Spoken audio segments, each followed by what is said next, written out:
กองประชุมสัมมนาวิทยาศาสตร์เฉลิมฉลองวันสร้างตั้งพรรคประชาชนปฏิวัติลาวครบรอบ70 ปี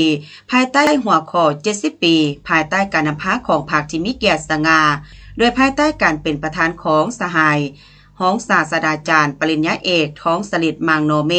เลขาธิการศูนย์กลางภาคหัวหน้าหอว่าการศูนย์กลางภาคมีบรรดากระทรวงที่เกี่ยวข้องเจ้าแขวงห้องเจ้าแขวงสภาประชาชนแขวงเจ้าเมืองแผนกการอ้อมข้างจาก6แขวงภาคเหนือคือแขวงบ่อแก้วแขวงลงน้ำทาพงศลีสัญญบุรีหลวงพระบางและแขวงอุดมไซเจ้าภาพเข้าร่วมสหายห้องศาสตราจารย์ปริญญาเอกท้องสลิดมังโนเมฆเลขาธิการศูนย์กลางภาคหัวหน้าห้องว่าการศูนย์กลางภาคได้ให้ฮู้ว่า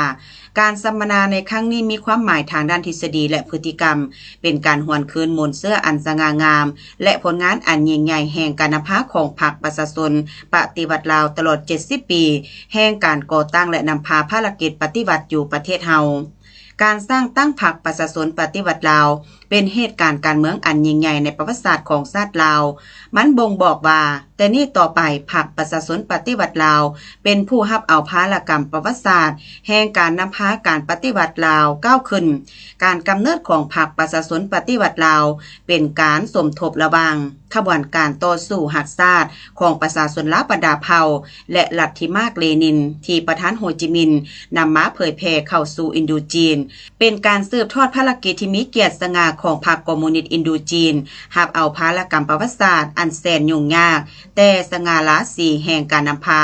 การต่อสู้ของประชาชนลาวเป็นขีดหมายแห่งการขยายตัวใหม่และเป็นบาดเลี้ยวที่สำคัญยิ่งในประวัติศาสตร์ของการปฏิวัติลาวนับแต่ปี 1975 เป็นต้นมาพรรคได้กลายเป็นพรรคกำอำนาจและสร้างตั้งอำนาจการปกครองใหม่ขึ้นพรรคเฮาได้เอาใจใส่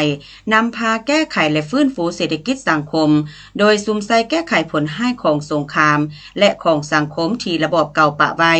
เหตุให้ชีวิตการเป็นอยู่ของประชาชนค่อยๆก้าวเข้าสู่สภาพปกติทางได้เอาใจใส่ในการขยายการศึกษา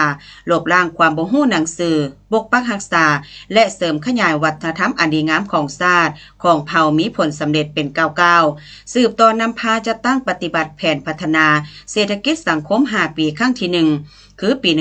1981 5 ปี 1985 สำเร็จโดยพื้นฐานอันได้ประกอบส่วนสร้างปฐมปัจจัยและเงื่อนไขสะดวกให้แก่การสืบต่อก้าวขึ้นของประเทศชาติและอย่างต้นแห่งการปกปักรักษาและสร้างสาประเทศชาติพรรคเฮาได้ถือสำคัญและเอาใจใส่ต่อเวียกงานก่อสร้างพรรคและได้วางหน้าที่และทิศน้ำของการก่อสร้างพรรคระยะใหม่พรรคได้เอาใจใส่ปรับปรุงตนเองให้นักแน่นเข้มแข็งทุกด้านทางด้านการเมืองแนวคิดการจะตั้งแบบแผนวิธีนำพาการกวาดการและคุ้มครองป้องกันพรรคและได้สร้างการหันเปลี่ยนอย่างแข็งแรงเลิกเสิงหอบด้านเกี่ยวกับเวียกงานพนักงานระยะใหม่กองประชุมครั้งนี้ได้มีการนำเสนอบทวิทยาศาสตร์จำนวน10 บทคือการกำเนิดของพรรคประชาชนปฏิวัติลาวเป็นบาดเลี้ยวประวัติศาสตร์ตัดสินชัยชนะของการปฏิวัติลาวพรรคประชาชนปฏิวัติลาวนำพาภารกิจปลดปล่อยชาติอย่างสมบูรณ์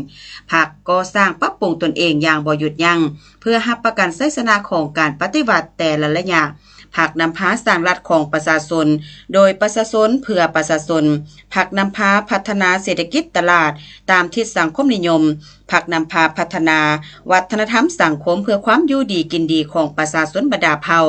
พรรคนำพาเต้าโฮมความสามัคคีเป็นปึกแผ่นทั่วปวงชนลาวทางชาติพรรคนำพาเวียกงานป้องกันชาติบนเส้นทางก้าวสู่จุดหมายสังคมนิยมพรรคนำพาก่อสร้างกำลังป้องกันความสงบเข้มแข็งมีแบบแผนทันสมัยและพรรคนำพาเปิดกว้างการพัวพันหัวมือกับต่างประเทศ